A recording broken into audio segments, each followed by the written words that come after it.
शिव बाबा के पास जाने के लिए कैसा पुरुषार्थ करना है?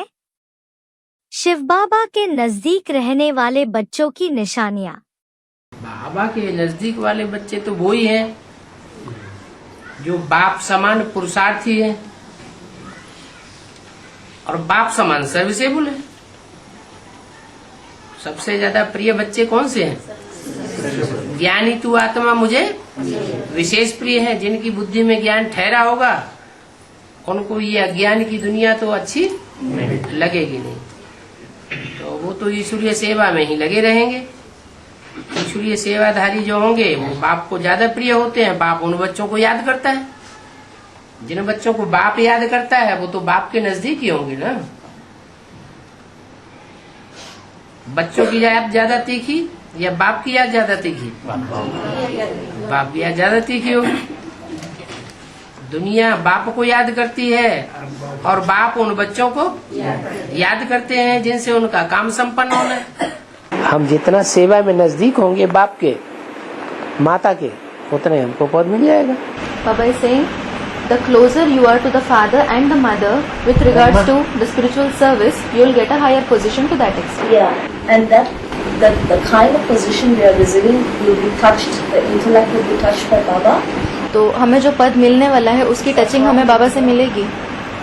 हमें जो पद मिलने वाला है उसकी टचिंग हमें बाबा देंगे। बाबा अपने आप अपनी टचिंग होगी। Baba is saying, you will get a feeling on your own. Get a feeling on our own. Can we trust that feeling when we get the feeling on our own? सेवा के field में, धारणा के field में, मनन चिंतन मंथन के field में, चर्निंग के फील्ड में हम जितना माँ बाप के नजदीक होंगे उतना ही ऊंचा हमको पद मिल जाएगा। Baba is saying, the closer we are to the mother and the father in the field of service, in the field of assimilating divine virtues, and in the field of thinking and churning about knowledge, the greater the position we will receive. उनका प्रश्न ये है कि जो touching हमें खुद को होगी ना, बाबा ने कहा हमें खुद को ही टचिंग होगी, तो उस टचिंग को क्या हम मान सकते हैं कि यही सही है? प्रूफ होगा ना उसका। अपने को हर एक को अपना अपना प्रूफ मिलेगा ना। You were asking whether we can trust the touching we get or not. For that, Baba is saying you will get a proof for it. Each and every soul will get a proof for that. Okay. And on this point, I also want to ask Baba, 84 parts of our past births, our entire 84 births, and Baba says that when we reach the soul conscious stage, and that soul conscious stage is reached number-wise from 2000 after the examination, correct? मतलब हमें 84 जन्मों के part तब clear होंगे जब हम पूरी तरह से आत्मिक स्थिति में स्थित हो जाएंगे, तो ये फिर 2018 के बाद नंबरवार होगा। होता जाएगा अंत तक होता है। जैसे जैसे आत्माएं हमारे संसर्ग संपर्क में आती जाएंगी हमको अपने जन्मों का साक्षात्कार होता जाएगा। Baba is saying this process will continue till the end. As the souls come in our contact and connection, we'll come to know about our 84 births. We'll have our visions of that. Okay, till the end. मतलब अंत तक। Yes. So even our Sattva-Pradhan stage is going to go on until the end. The मतलब हमारी जो सत्वप्रधान अवस्था बननी है, जो आत्मिक स्थिति बननी है, वो भी संपूर्णता तक अंत तक पहुँचेगी। मतलब अंत आने तक तो पहले ही पहुँचेगी। आत्मिक स्टेज में रहने वाला जो आत्मिक स्टेज में सदैव रहेगा वो ये इच्छा तो जरूर करेगा कि हम दुख और सुख की अनुभूति से परे हो जाए, माने बाप समान हमारी स्टेज हो जाए और बनी रहे। बाप समान स्टेज माने निराकारी, निर्विकारी और निरहंकारी। तो हम बाप के नजदीक पहुंच जाएंगे और परम धाम में जितना ही हम बाप के नजदीक की स्टेज में होंगे, सुखधाम में भी हम उतनी ही ऊंची स्टेज में आवेंगे। सुखधाम में भी बाप होगा या नहीं होगा? है? अरे शिव बाबा होगा कि नहीं होगा? होगा। तो वहां नजदीक रहना है या दूर रहना है? कहाँ रहना है? नजदीक ही रहना। कोई भी पढ़ाई है वो पढ़ाई का अहम ऑब्जेक्ट जरूर चाहिए।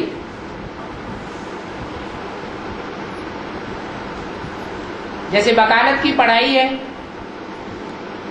तो ऊंचे से ऊंचा एम ऑब्जेक्ट है कि हम सुप्रीम कोर्ट के चीफ जस्टिस बन जाए।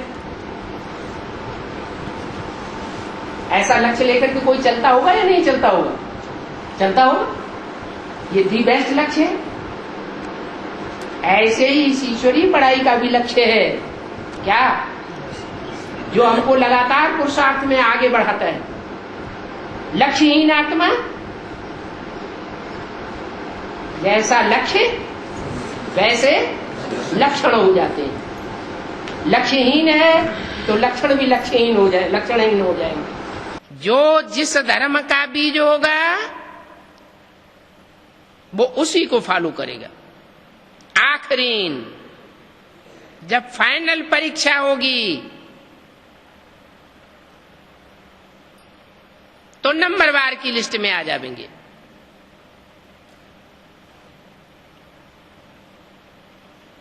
तो जरूर जो ऊंचे ते ऊंचे सूर्यवंश है उसका फाउंडेशन लगाने वाले बहुत थोड़े बचेंगे।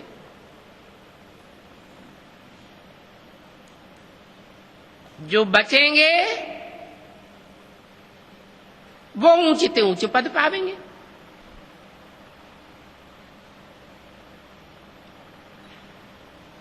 पहले बचते हैं 8, फिर बचेंगे 108,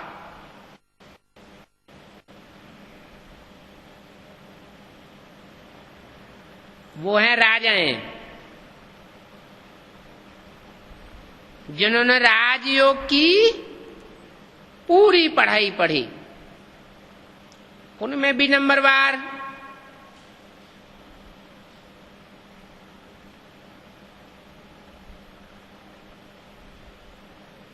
फिर हैं राज परिवार में आने वाले, वो है 3rd क्लास माला।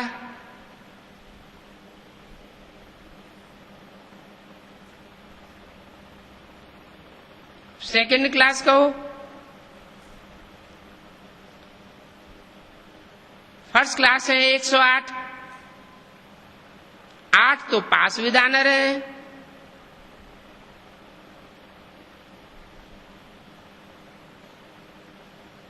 तो फाइनल परीक्षा का जो रिजल्ट निकलता है उसमें सब थोड़े ही आ जाएंगे। तो तुम बच्चों को सोचना है कि तुम किस डायनेस्टी में जाएंगे, कौन सी राजाई में जाएंगे, तुम्हारी ड्रेस क्या होगी, सो भी तुम जान जाएंगे। कब जान जाएंगे? जितना बाप के नजदीक होते जाएंगे इतना सब कुछ साक्षात्कार तुम बच्चों को होता है। जो भी हैं ऐसे अच्छे अच्छे, कैसे अच्छे अच्छे है, जो बाप के नजदीक जाकर के स्थान लेते हैं।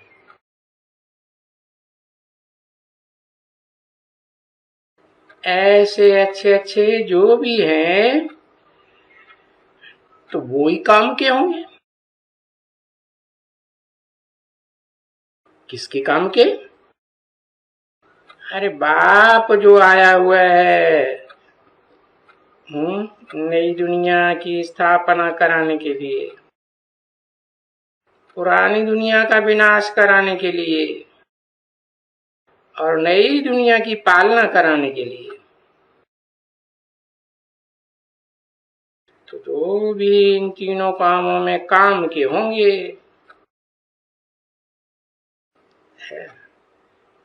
तो अच्छी सर्विस भी करेंगे ना। तो ऐसों को कोई कोई को साक्षात्कार होते हैं। शिव बाबा के पास कौन जा सकेंगे? तो ये पक्का समझो कि जब तक देह अभिमान नहीं छोड़ेंगे तो बाबा के पास नहीं जा सकेंगे।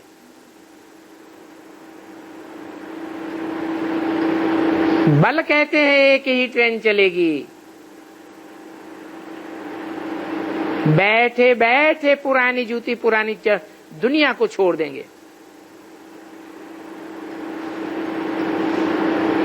अभी तो कोई छोड़ने के लिए तैयार नहीं होते। फिर तुम्हारी बुद्धि ऐसी चमत्कारी बन जाएगी,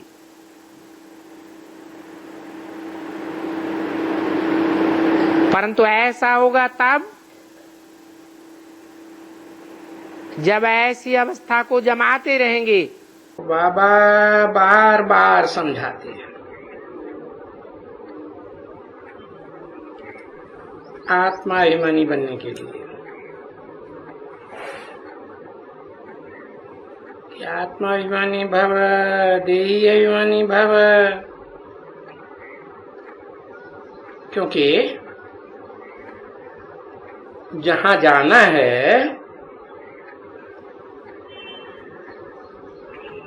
वहां किस स्टेज में जाना है? जाना है आत्मलोक में, तो आत्माभिमानी बनना पड़ेगा।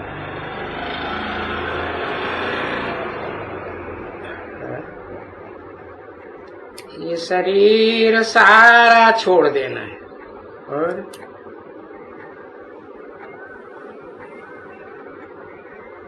माना सुसाइड कर लेना है? नहीं, मना मन बुद्धि से सारा ही शरीर की जो याद आती है, कर्मेंद्रियां याद आती हैं, कर्मेंद्रियों से जो सुख लिया है वो याद आता है, वो कुछ भी याद ना आए।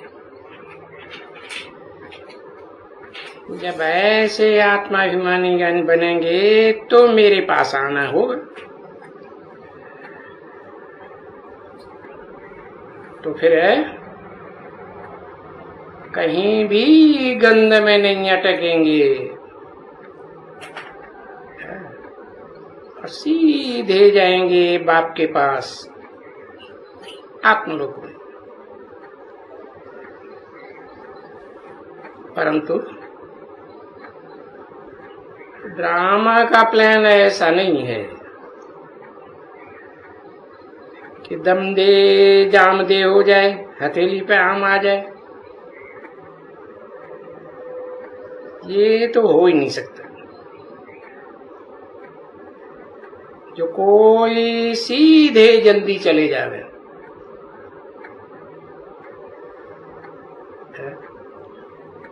सीधे चले जावे तो फिर युद्ध काहे का?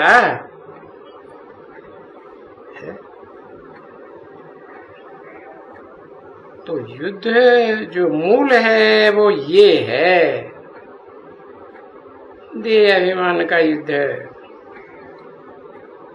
तो बुद्धि से काम तो लेना होता है ना।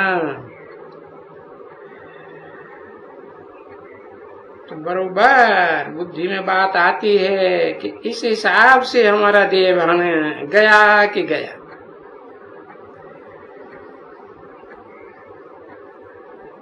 बाकी कोई का पिछाड़ी में जाएगा, कोई का आगाड़ी में जाएगा।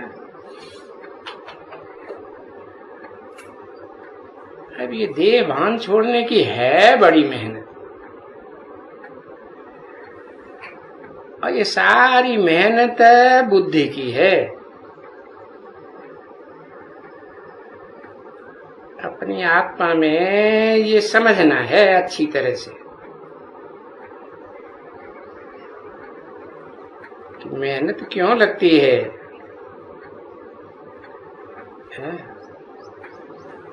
ये जो विजय माला का दाना है ना, ऊंचे से ऊंचे दाना, 8 दाना, तो वो हम बन सकेंगे जैसा हमारा पुरुषार्थ चल रहा है, जैसी रफ्तार हम पकड़ रहे हैं।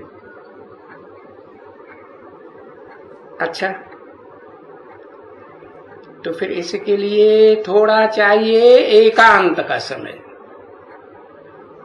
है, जहां शांत एकांत हो, ये दुनिया का घमासान न हो। तो हम विचार कर सके कि बाबा जो कहते हैं वो तो राइट बात है, तो इन बातों को अच्छी तरह से बच्चों को अगर बच्चे समझते हैं कि हम ऊंचा पद पाए जाए, तो फिर इन बातों के ऊपर बहुत मेहनत चाहिए। देह अभिमानियों का संग करेंगे तो देह अभिमान आएगा ना। तो सारी दुनिया में सारे तो देह अभिमानी है, 500 करोड़ 700 करोड़।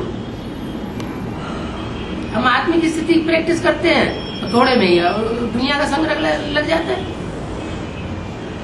तो ऐसा संगठन चाहिए जहाँ सब आत्मिक की स्थिति वाले हो, बाप के साथ रहने वाले हो। ये दुनिया नहीं चाहिए, ये पसारे वाली दुनिया जहाँ देह का पसारा है, 5 तत्वों का पसारा है, जड़त्वमयी दुनिया का पसारा है, वो छोड़ना पड़ेगा। इसलिए कहते हैं जल्दी जल्दी समेटो। ये समेटने की शक्ति जिसके अंदर ज्यादा आई होगी वो पहले बाप के नजदीक पहुंच जाएगा, पहला नंबर बन जाएगा। बाप तो पहले से ही कहते हैं ये सारी दुनिया को पता चल जाएगा कि अभी ऐसा टाइम आने वाला है कि बाप बाप नहीं रहेगा, माता माता नहीं रहेगी, बच्चा बच्चा नहीं रहेगा, बच्ची बच्ची नहीं रहेगी, भाई भाई नहीं, बहन बहन नहीं, सब संबंध कलयुग में आकर के झूठे हो जाते। तो झूठे संबंधों से जितना जल्दी वैराग करेंगे, नष्टो मोहा हो जाएंगे, उतना ही नजदीक परमात्मा के नजदीक पहुंचेंगे। और जो जितना भगवान के नजदीक पहुंचेंगे उतने ही जास्ती जन्म जन्मांतर सुखी रहेंगे, क्योंकि भगवान को ही सुख का सागर कहा जाता है। भगवान के अलावा और कोई आत्मा नहीं है इस मनुष्य सृष्टि में जिसको सुख का सागर कहा जाए, प्यार का सागर कहा जाए। मेरा जो मुकर्रर रहता है ना, उसके पास आ गए मना मुक्ति धाम में मेरे नजदीक रहेंगे। अव्वल नंबर रहेगा, 2 नंबर रहेगा, पता तो चलेगा ना कि षष्ठ रूपी रंगमंच पर है जो बड़ी से बड़ी रुद्रमाला है, उस रुद्रमाला में मेरा नंबर कहाँ है, नजदीक है या दूर है। देखो अब ब्रह्मा बाबा ने भी तो बताए तो दिया ना, क्या भाई एग्जाम का वर्ष आता है तो क्या होना है, कैसे पास होना है, पास पास पास, माना 3 तरह का पास। कैसा, एक तो एग्जाम में पास होना है, दूसरा है पास माने नजदीक पहुंचना है। अब किस नंबर में नजदीक पहुंचेंगे, बाद में पहुंचेंगे कि पहले पहुंचेंगे, दौड़ है ना रूहानी। हाँ, और तीसरा पास कि जो टाइम पास कर रहे हो वो खुशी खुशी कितना टाइम पास किया है, दुखी संकल्पों में कितना टाइम पास किया, वो भी तो देखना है। हाँ, तो मेरे पास आ जाएंगे। सारी कट उतर गई,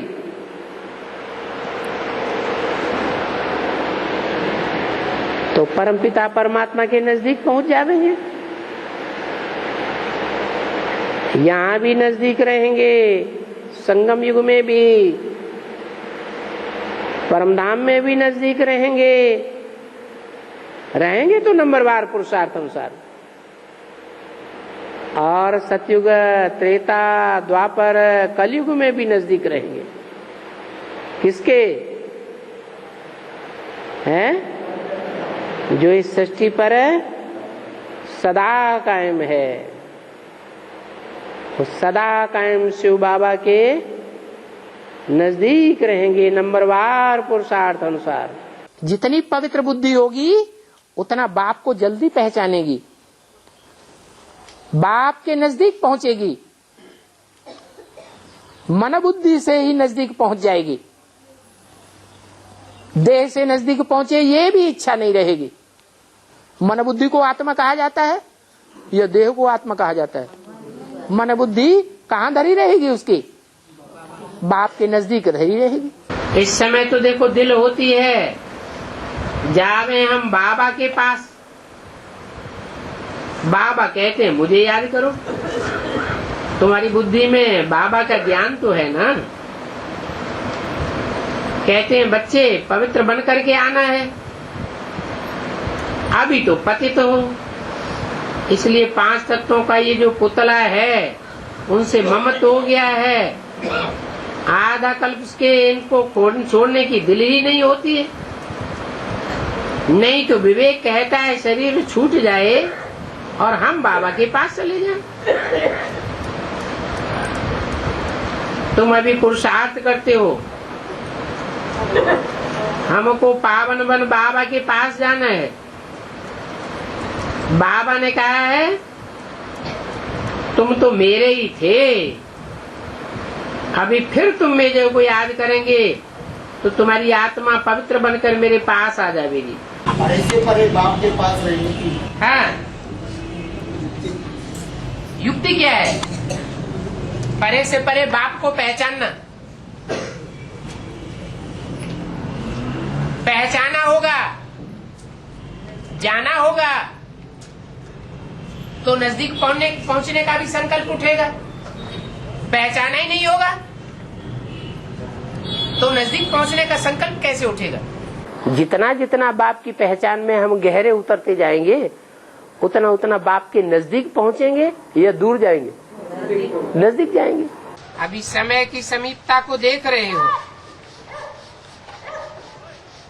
जैसे जैसे समय की समीपता हो रही है ऐसे आप सबका भी बाप के साथ समीपता का अनुभव बढ़ना चाहिए।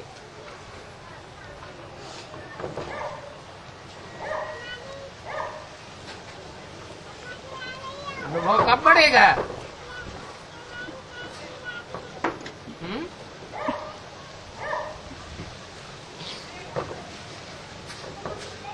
ज्ञान के आधार पर प्रैक्टिकल में बाप समीप अनुभव होगा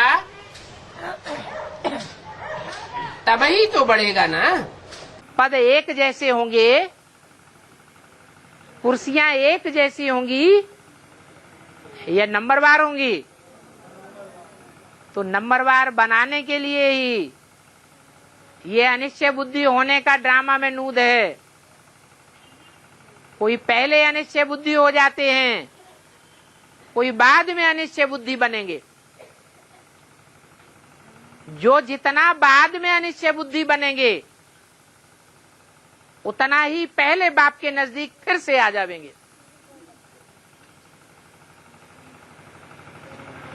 ऐसे पद बन जाते हैं नंबरवार। यज्ञ करने से, यज्ञ सेवा करने से क्या होता है? बरसात होती है ज्ञान की। पर्जन्यात अन्न संभव। क्या?